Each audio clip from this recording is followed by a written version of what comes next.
আসসালামু আলাইকুম everyone, welcome to loop and logic. আমি হুজাইফা আহমেদ শাফিন। আজকে আমরা অ্যাকাউন্টিংয়ের যে টপিকটা সম্পর্কে জানবো সেটা হচ্ছে কস্ট ভলিউম প্রফিট। হয়তোবা আমাদের অনেকের কাছেই এই কস্ট ভলিউম প্রফিট খুবই টাফ মনে হয়, কিন্তু আমার কাছে যেটা মনে হয়েছে সেটা হচ্ছে এই কস্ট ভলিউম প্রফিটটা সম্পূর্ণই সূত্রগুলোর উপর দাঁড়ায় আছে। আমার কাছে যদি সূত্রগুলোর একটা ভালো ধারণা থাকে তাহলে আমি হয়তোবা খুব সহজেই যে ম্যাথমেটিক্যাল প্রবলেমগুলো আছে সেগুলো সলভ করতে পারবো। তো এখানে শুরুতেই কিছু আমি সূত্র দিয়ে রাখছি। তো একে একে আমরা সূত্রগুলোর সাথে পরিচয় হই। প্রথমে যেটা আছে সেটা হচ্ছে কন্ট্রিবিউশন মার্জিন। তো সূত্রগুলো যাওয়ার আগে আমি আরেকটা জিনিস, আমার অনেক সময় একটা স্টেটমেন্ট টাইপ জানতে চাইতে পারে। তো সেটার জন্য কি, সেটা হচ্ছে সেলস, তারপর সেলস মাইনাস হচ্ছে আমার ভেরিয়েবল কস্ট,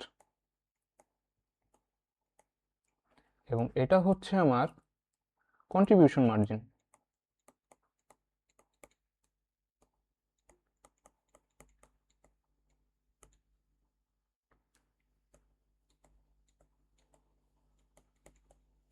তো সেলস মাইনাস ভেরিয়েবলে আমি sales minus variable cost, sales minus variable cost থেকে আমি পাচ্ছি কন্ট্রিবিউশন মার্জিন। এই কন্ট্রিবিউশন মার্জিন থেকে যদি আমি ফিক্সড কস্ট বিয়োগ করি তাহলে আমি যেটা পাচ্ছি সেটা হচ্ছে আমার নেট ইনকাম।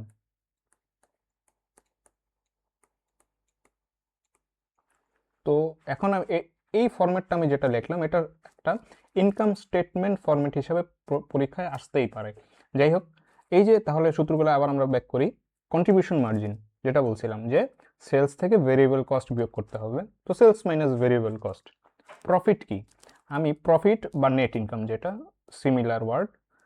তো নেট ইনকাম কি, আমি যদি কন্ট্রিবিউশন মার্জিন থেকে ফিক্সড কস্টটা বিয়োগ করি তাহলে কিন্তু আমি নেট ইনকামটা পাবো। কিন্তু কথা হচ্ছে আমি কিন্তু এখানে কন্ট্রিবিউশন মার্জিনের পরিবর্তে লিখছি সেলস মাইনাস ভেরিয়েবল কস্ট। কেন লিখছি? কারণ এই সেলস মাইনাস ভেরিয়েবল কস্টই কিন্তু কন্ট্রিবিউশন মার্জিন, জাস্ট একটু ভাঙায় লেখা হয়েছে, এই আর কিছু না। আমরা এখন 3 নম্বর সূত্রটায় আসি, কন্ট্রিবিউশন মার্জিন রেশিও। তো এটা হচ্ছে কি টোটাল কন্ট্রিবিউশন মার্জিন। আমি যে টোটাল একটা কন্ট্রিবিউশন মার্জিন পেলাম এখানে, সে total contribution margin divided by যে আমার টোটাল, এই যে একটা আমার সেলস দেওয়া থাকবে প্রশ্নে সম্ভবত, সেই সেলসটা, টোটাল সেলসটা ইন্টু 100%। এখন কথা হচ্ছে এই 100% কিন্তু আমার ম্যান্ডেটরি না। 100% জাস্ট আমার বাট দেওয়াটা আমার মতে গুড প্র্যাকটিস, এটা জাস্ট আমার পার্সেন্টেজ হিসাবে একটা আসতেছে আর কি। তো সেম আমি আলাদাভাবে কিভাবে মানে অন্যভাবে লিখতে পারি কন্ট্রিবিউশন মার্জিনটা, মানে টোটাল কন্ট্রিবিউশন মার্জিনের পরিবর্তে জাস্ট আমি যে ওর মেইন সূত্রটা আর কি ভাঙাই লিখলাম, সেলস মাইনাস ভেরিয়েবল কস্ট আর কি। তো যাই হোক, এগুলা ইগনোর করতে পারেন, দরকার নেই।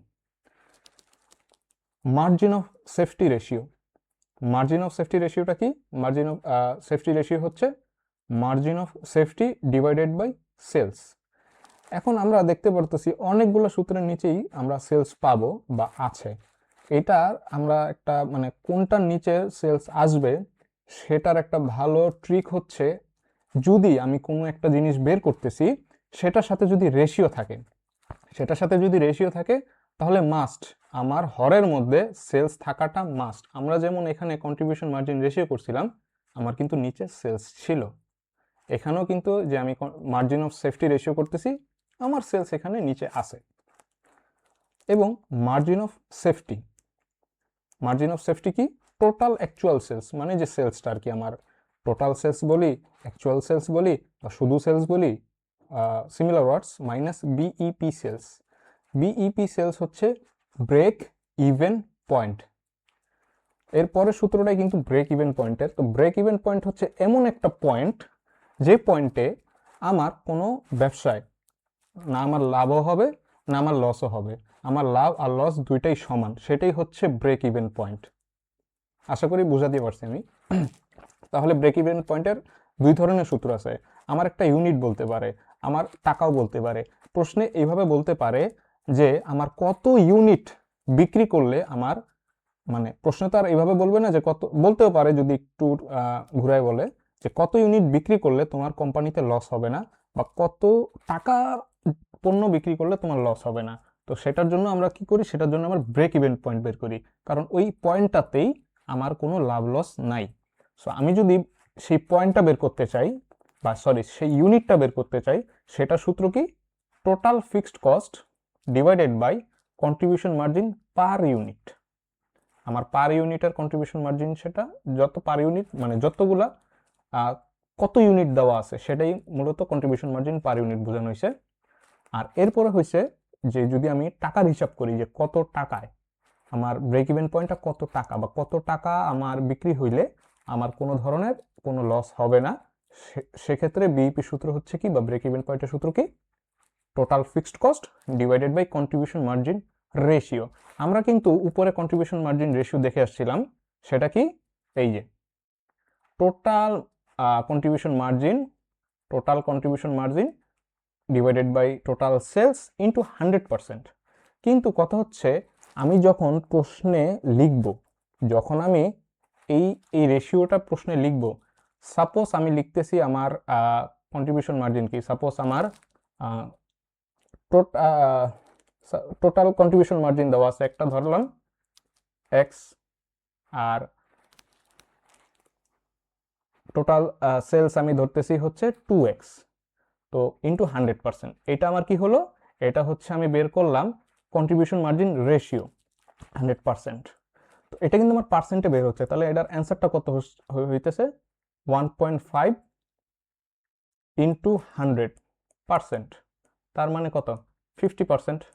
আমি 50% কত লিখব, 50% আমি লিখব সেই ঘুরে ফিরে কিন্তু আমার এই হাফই আসতেছে। সো আমি যখন ব্রেক ইভেন পয়েন্টের ক্ষেত্রে কন্ট্রিবিউশন মার্জিনটা ব্যবহার করব, তখন আমার এই 100টা ইউজ না করলেও হয়, কারণ ঘুরে ফিরে আমার সেই জিনিসটাই কিন্তু আসতেছে। মনে হয় আমি ভালো করে ক্লিয়ার করতে পারি নাই, আরেকটু বার বলি। আমরা যখন কন্ট্রিবিউশন মার্জিন রেশিও বের করব, আমরা দেখতেছি যে আমরা একটা 100% দিয়ে গুণ করতেছি। আমি শুরুতেই বলছিলাম যে এটা ম্যান্ডেটরি না, বাট দেওয়াটা গুড প্র্যাকটিস, যে অনুপাতটা 100%-এ কত হয়, জাস্ট গুড প্র্যাকটিসের জন্য। এই এই যে যদি আমি বলি 42% মানে কি, 0.42 তো, তাই না? তো আমি এই 0.42 সাথে আমার আর যখন আমি ব্রেক ইভেন পয়েন্টের ক্ষেত্রে কন্ট্রিবিউশন মার্জিনটা নিয়ে কথা বলবো, তখন আমার 100%-এ গুণ করার দরকার নেই, গেল। এবং আমি যেটা বলতেছিলাম যে কত ইউনিট বিক্রি করলে আমার কোনো ধরনের মানে কত, এবার প্রশ্নটা হচ্ছে যে এরকম হইতে পারে যে আমার একটা সেলস দেওয়া থাকবে, বা এত ইউনিট সেলস দিবে, যে এত ইউনিট সেলস যদি আমি করতে পারি আমার কোম্পানিতে কি ধরনের প্রফিট বা কি অ্যামাউন্টের প্রফিট আসবে, সেটাই, যে ইউনিট সেলস, কত ইউনিট সেল করতে পারলে আমি আমার টার্গেট প্রফিটটা পাবো। বলতেই পারে যে আমার যদি ধরেন আমি এই মাসে আজকে মানে 2 লাখ টাকার ইনকাম করতে চাই, মানে প্রফিট করতে চাই, 2 লাখ টাকার প্রফিট করতে চাই, বা 3 লাখ টাকার প্রফিট করতে চাই, সেক্ষেত্রে কি, সেক্ষেত্রে total fixed cost divided by total fixed cost plus target profit divided by contribution margin unit. আমি যদি লক্ষ্য করি এই যে এই সূত্রটা আর এই সূত্রটা কিন্তু অলমোস্ট সেম, তফাৎ কি, জাস্ট এই টার্গেট প্রফিটের তফাৎ, আর বাকি যা আছে সবই কিন্তু সেম। আমার যত প্রফিট করতে হবে, আমার টার্গেট প্রফিট যেটা, জাস্ট সেটা আমি লবের সাথে যোগ করে দিলাম, দ্যাটস ইট। এরপর হচ্ছে আমার sales to earn target profit. আগে তো আমি দেখলাম যে কত ইউনিট সেল করতে পারলে আমি আমার টার্গেট প্রফিটটা পাবো, বাট এবার আমি বলতেছি যে ইউনিটের সেলসের কথা কতটুক বা কি পরিমাণ সেল করলে আমি আমার টার্গেট প্রফিটটা আর্ন করতে পারবো বা অ্যাচিভ করতে পারবো। টোটাল, সেটা সূত্র কি, total fixed cost plus target profit divided by contribution margin ratio. এখানেও কিন্তু আমি আগে যেরকম বলেছিলাম যে আমার যে ইনটু মার্জিন রেশিওর মধ্যে ইনটু 100%-এর যে একটা গুণের কাহিনী আছে, এখানে করার দরকার নেই। যাই হোক, এবং এখানেও যদি আমি লক্ষ্য করি আমার 7 নম্বর সূত্র এবং 9 নম্বর সূত্রও কিন্তু জাস্ট এই টার্গেট প্রফিট যদি বাদ দেই 100% সেম। এরপরে মার্জিন অফ সেফটি। তো মার্জিন অফ সেফটি কি, এটা হচ্ছে যে profit divided by contribution margin ratio. আরেকটা সূত্র কি, ডিগ্রি অফ অপারেটিং লেভারেজ, এটাকে অনেক সময় বলা হয়ে থাকে প্রশ্নে, জাস্ট এই সংক্ষিপ্ত ফর্মটাও দিয়ে দিতে পারে। তো এটা সূত্র কি, কন্ট্রিবিউশন মার্জিন ডিভাইডেড বাই আমি কত টাকা প্রফিট করলাম। আমার এটাও আরেকটা সূত্র, স্পেশাল সূত্র মনে হয়েছে আমার কাছে, যে আমার একটা ইনক্রিজ বলা হইতে পারে, যে আমার সেলে যদি একটা র্যান্ডম অ্যামাউন্ট, ধরেন আমার সেলস X% বৃদ্ধি পাইছে, সেক্ষেত্রে আমার নেট ইনকামের কত টাকা বৃদ্ধি পাবে। আমার সেলস X% বৃদ্ধি পাইছে, বা একটা অ্যামাউন্ট বৃদ্ধি পাইছে, X%ই বৃদ্ধি পাইছে, সেক্ষেত্রে আমার নেট ইনকামের কি পরিমাণ প্রভাব হবে, সেটার সূত্র কি, আমার ওই যে যত পার্সেন্ট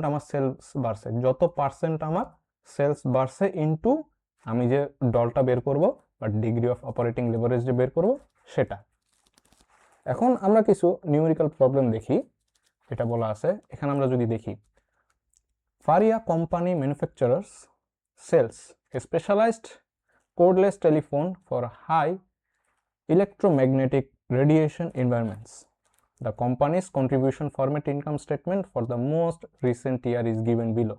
তো আমি কিন্তু শুরুতেই এইভাবে একটা এই যে সেলস মাইনাস ভেরিয়েবল কস্ট থেকে কন্ট্রিবিউশন মার্জিন পাইতেছিলাম, সেখান থেকে ফিক্সড কস্ট বিয়োগ করে নেট ইনকাম পাচ্ছিলাম, সেটাই কিন্তু এখানে দেওয়া আছে প্রশ্নের মধ্যে, যে এটা হচ্ছে কি, এটা হচ্ছে ইনকাম স্টেটমেন্ট। তো কি বলা আছে, আমার সেলস দেওয়া আছে, আমার একটা ভেরিয়েবল কস্ট দেওয়া আছে, আমার একটা কন্ট্রিবিউশন মার্জিন দেওয়া আছে, আমার একটা ফিক্সড এক্সপেন্স দেওয়া আছে, আর আমার নেট ইনকাম দেওয়া আছে।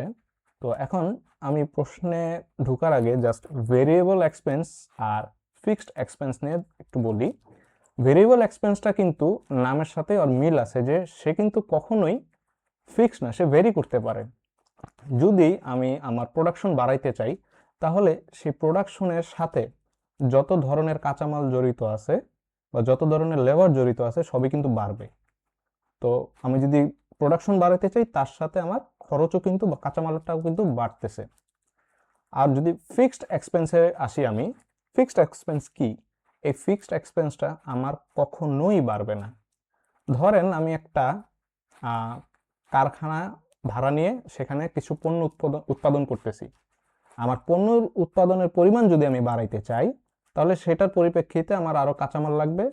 সো আমার যে এক্সপেন্সটা আসতেছে সেটা কিন্তু বাড়তেছে, যেহেতু আমার কাঁচামাল বৃদ্ধি পাইছে। বাট এখন আমি যেহেতু বিল্ডিংটা ভাড়া নিয়ে কাজ করতেছি, ইট ডাজেন্ট ম্যাটার আমি কি পরিমাণ পণ্য বানাচ্ছি, আমি কি একটা বানাচ্ছি না 100টা বানাচ্ছি, আমার নির্দিষ্ট টাইম পরে কিন্তু সেম অ্যামাউন্টেরই রেন্ট দিতে হবে, সেটা কিন্তু একটা ফিক্সড এক্সপেন্স। বা এই যে আমরা যদি একটা কমন উদাহরণ দিই, আমাদের যে রেজিস্ট্রেশন ফি যেটা আছে সেটা কিন্তু ফিক্সড, কখনোই কিন্তু চেঞ্জ হয় না। বাট আমাদের যে টিউশন ফি, সেটা কিন্তু আমাদের রেজাল্টের উপর নির্ভর করে। খুব ভালো রেজাল্ট করলে অবশ্যই আমাদের ছাড় আছে, বা আমাদের যদি ওয়েবার কোনো কারণে কমে যায়, সেক্ষেত্রে আবার কিন্তু বেড়ে যাচ্ছে। তো যাই হোক, এটাই ছিল ফিক্সড এক্সপেন্স এবং ভেরিয়েবল এক্সপেন্সের কাহিনী। তো আমরা প্রশ্নে ঢুকি। প্রথম A, select the break even point in units and sales.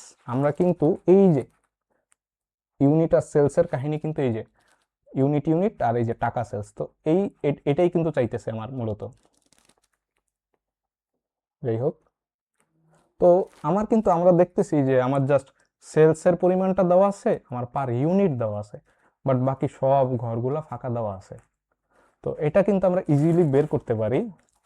সেটা কিভাবে, আমরা যদি দেখি প্রাইস পার ইউনিট আমি করছি। প্রাইস পার ইউনিট কি, আমি হচ্ছে আমার টোটাল সেলস হয়েছে 18 লাখ টাকা সমপরিমাণের, এবং পার ইউনিট যত ইউনিট আমি সেল করছি সে পার ইউনিটের প্রাইস হচ্ছে 60 টাকা।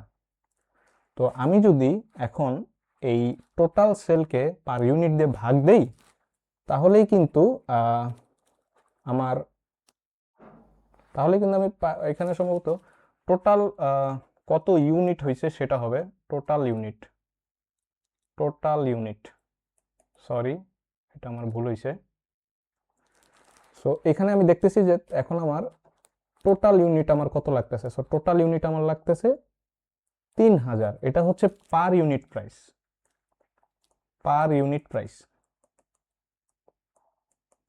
আর এটা ছিল আমার টোটাল সেলস। যাই হোক, তাহলে আমি দেখতে পারলাম ডিভাইড করে যে টোটাল আমি 30,000 ইউনিট পণ্য বিক্রি করতেছি। তো 30,000 পণ্য বিক্রি করলে কিন্তু সেটা সবার জন্যই 30,000। এখানেও কিন্তু সেই ইনটু 30,000, মানে লেস ভেরিয়েবল এক্সপেন্সের সাথেও সেই 30,000ই, বা কন্ট্রিবিউশনের মার্জিনের সাথেও সেই 30,000ই। তো এরপরের প্রশ্নটা কি ছিল? আচ্ছা, এটাও পরিপূর্ণ সলভ করিনি। যাই হোক, তো সেলস এই যে করলাম, এবং ভেরিয়েবল কস্ট কিভাবে করলাম? আমি তো দেখলাম যে টোটাল আমি 30,000 ইউনিটের পণ্যের উৎপাদন করছি। সো এই 30,000 ইন্টু আমার কত ইউনিট,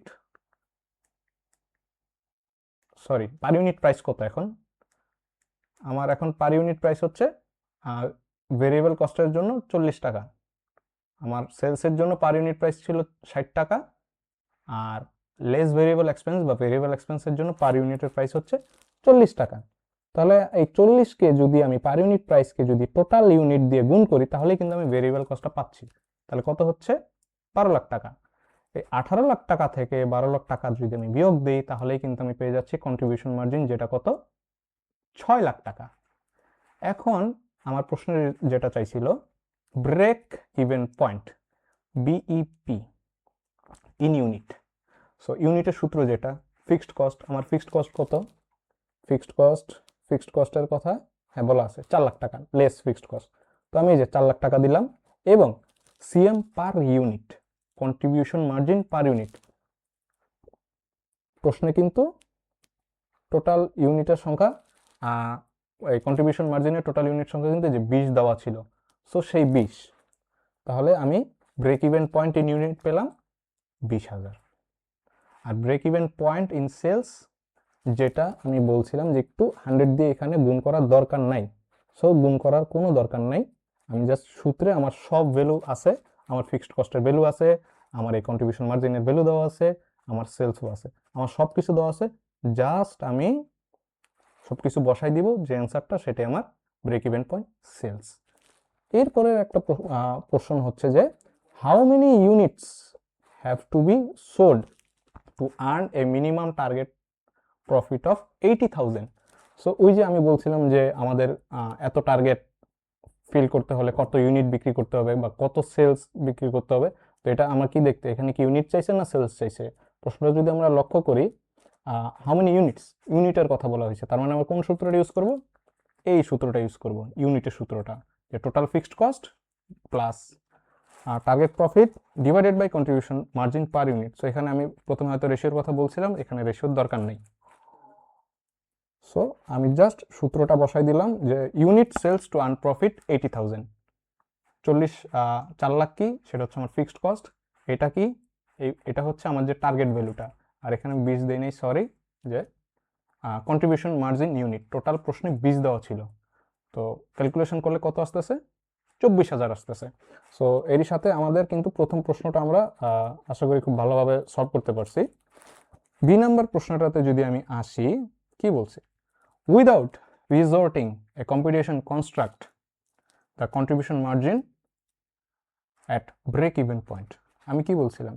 যে ব্রেক ইভেন পয়েন্ট হচ্ছে সেই পয়েন্ট, যে পয়েন্টে আমার কোনো ধরনের লাভ লস থাকে না।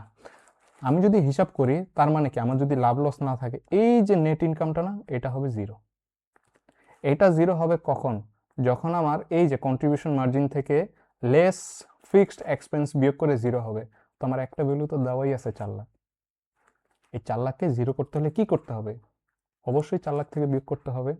তো সেটাই আমরা বলছি যে at break even point contribution margin is equal to fixed cost, যেটা 4 লাখ। সুন্দর। এরপরে আমাদের কি বলছিল, যদি আমরা দেখি যে identify degree of operating leverage. তার মানে কি, ডিগ্রি অফ অপারেটিং লিভারেজ আমরা কি জানি? আমরা এটা জানি হচ্ছে ডল নামে আর কি। তো এটা কি? কন্ট্রিবিউশন মার্জিন ইন টাকা ডিভাইডেড বাই প্রফিট। এখন আমাদের কাছে কিন্তু কন্ট্রিবিউশন মার্জিনটা আছে, বাট আমাদের কাছে কিন্তু প্রফিটটা নাই। তো তো আমরা এখন কি করলাম, আমাদের যে সেলস কিন্তু প্রশ্নে 18 লাখ টাকা দেওয়া ছিল, ভেরিয়েবল কস্ট কি, আমরা তো টোটাল 30,000 ইউনিট পণ্য উৎপাদন করছি, তাই না? তো টোটাল 30,000 ইন্টু আমাদের যে ভেরিয়েবল এক্সপেন্সের যে টোটাল ইউনিট সংখ্যা 40, সো 40 দিয়ে গুণ করলাম, এই তো 40 দিয়ে গুণ করলে মানে এটা হচ্ছে আমার 40 ইন্টু 30,000, এটাই কিন্তু এই ভ্যালুটা ভেরিয়েবল এক্সপেন্স। সো এই দুইটার থেকে যদি আমরা সমাধান করি বা বিয়োগ করি তাহলে আমরা পাচ্ছি 6 লাখ টাকা, এবং এটা কি, এটা হচ্ছে কন্ট্রিবিউশন মার্জিন আর কি। আর প্রশ্নে তো আমার ফিক্সড কস্ট দেওয়াই ছিল, ফিক্সড কস্ট 4 লাখ টাকা। তো আমি যদি বিয়োগ করি তাহলে কিন্তু আমি নেট ইনকামটা পাইতেছি 2 লাখ টাকা। এখন কথা হচ্ছে আমি যদি চেক করতে যাই আমার অঙ্কটা ঠিক আছে কিনা, আমি কত দেখলাম আমার এখানে কন্ট্রিবিউশন মার্জিন কত আসছে, 6 লাখ টাকা। কন্ট্রিবিউশন মার্জিনের total unit per unit price কত ছিল, কন্ট্রিবিউশন মার্জিনের পার ইউনিট প্রাইস ছিল 20।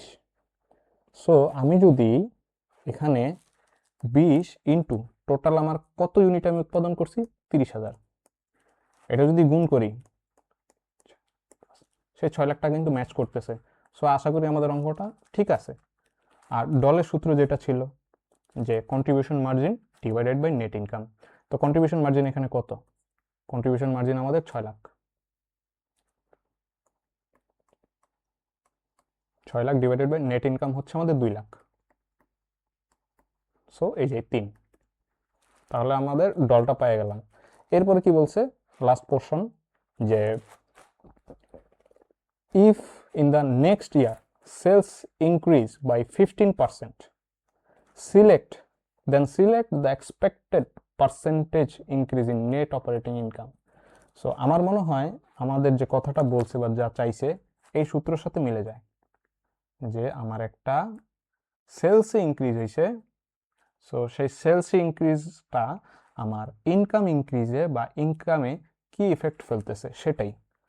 তো আমাদের সেলস কত বাড়ছে, প্রশ্ন অনুযায়ী আমাদের সেলস বাড়ছে 15%। সো আমরা যদি চলে যাই আমাদের সলিউশনে, যে ইফেক্ট অন 15% সেল ইনক্রিজ, তাহলে নেট ইনকাম ইনক্রিজ কত হবে, যে ডলটা আছে ইন্টু সেলস ইনক্রিজ। আমরা যদি হিসাব নিকাশ করি তাহলে ইজিলি 45% হয়ে যাচ্ছে। তো আমরা খুব অল্প সময়ের মধ্যে আশা করি এই দুইটা প্রশ্ন সহজভাবেই সমাধান করতে পারছি।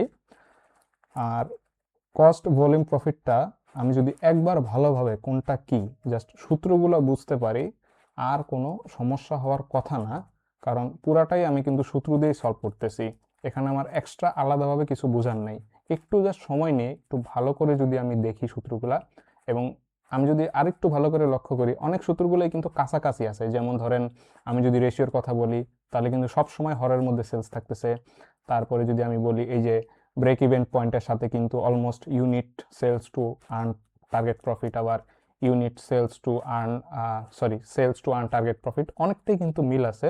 তো বারবারই বলতেছি যে সূত্রগুলা ভালো করে পারলে এই অঙ্কগুলা পারার চান্স খুবই বেশি। মনোযোগ দিয়ে দেখার জন্য অনেক ধন্যবাদ।